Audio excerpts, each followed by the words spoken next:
Sometimes God is going to put you at a standstill, or like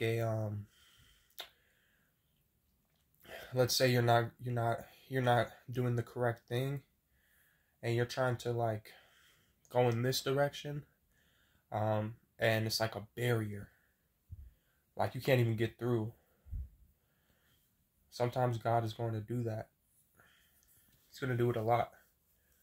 Like, let's say you keep trying to message this person, and you're trying to like um, talk to this person, and they don't even respond, and their message, it doesn't even get read.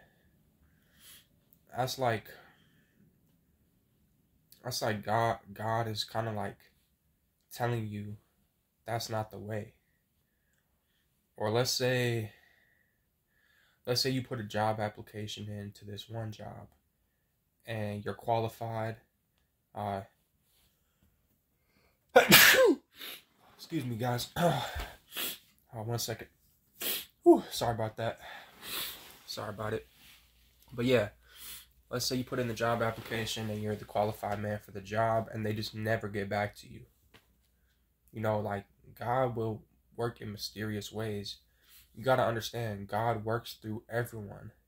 Like, when you listen to like your intuition, that's God. God is the thing that's like telling you like what to do. But it's not like the voice in your head. It's like something that's telling you, like guiding you, like which direction to go. So you got to understand that other people have that too. So probably that person trying to hire you for the job just didn't feel like hiring you based on their intuition, because that's what God is speaking through everyone with. Or let's say that person you tried to message and they never even opened your message. They probably had intuition inside of them like, nah, it's not really like the right feeling for me to like respond to this person.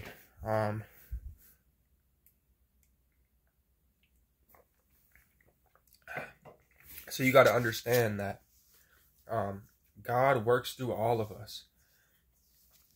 It just depends on how much you can tap into your intuition. Because some people have very little intuition, and other people have very strong intuition. And that's the difference between being very spiritually mature and being very spiritually immature, which is going to be the difference to where you make it in life. It could be the difference between ending up alone, just upset, angry, frustrated, and ending up just doing amazing things. Blessings are coming into your life. You're blessing people. You're helping people. Just, you have a whole network of situations going right. And it all boils down to your intuition, right? Your intuition is going to lead you.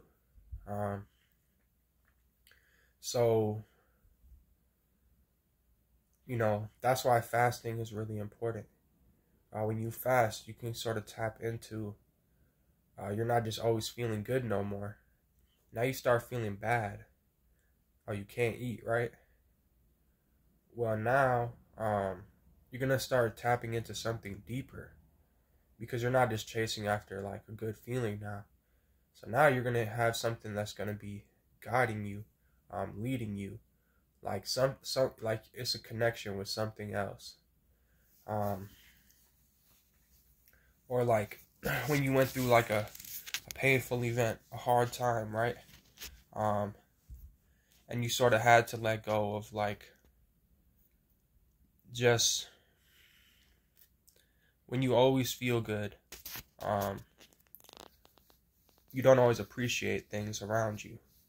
But once you went through that hard event, you probably realized how you had been taking things for granted, and that you're appreciative of something once it's gone.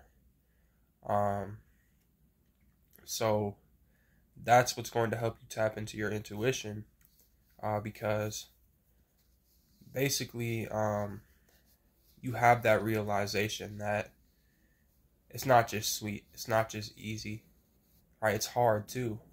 So you're going to understand that you need to sort of like um, go deeper, tap in deeper um, to your intuition, which is basically where God is guiding you. Um, so yeah, it can be kind of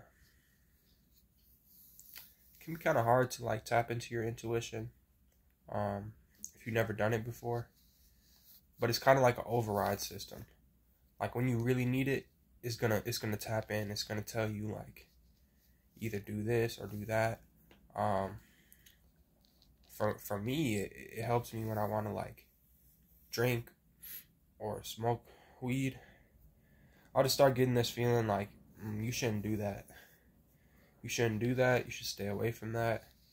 Even if I have to just stay all by myself, just alone.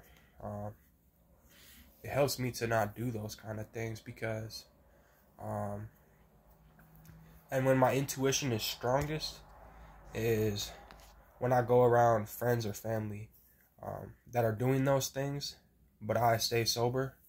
I'll start to get like this super strong intuition, and I'll be looking at all the people around me who are like under the influence, and I'll just start getting this intuition like, I'm so proud of you that you're not doing these things that they're doing, and like you're in a way better mind state than they are, and like even though they're having an impact on you because they're all messed up, you're at like a way happier point than they are, and like God is speaking through you.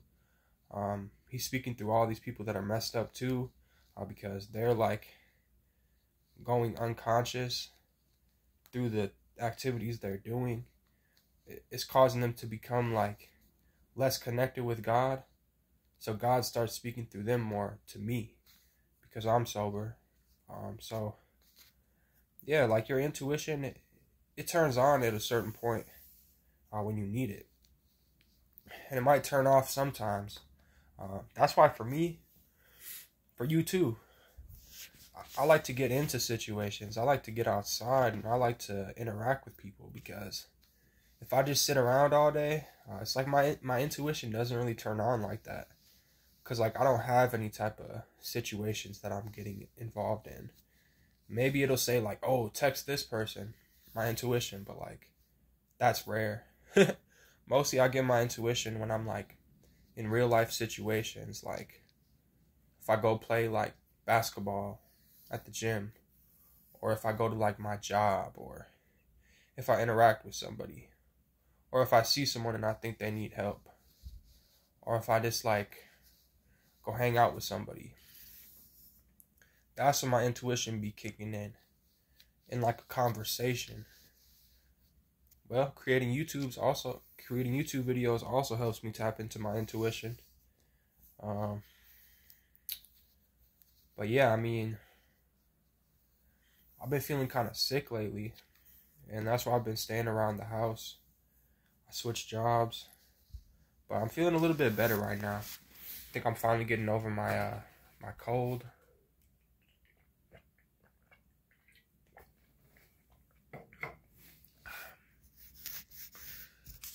But yeah, it's like,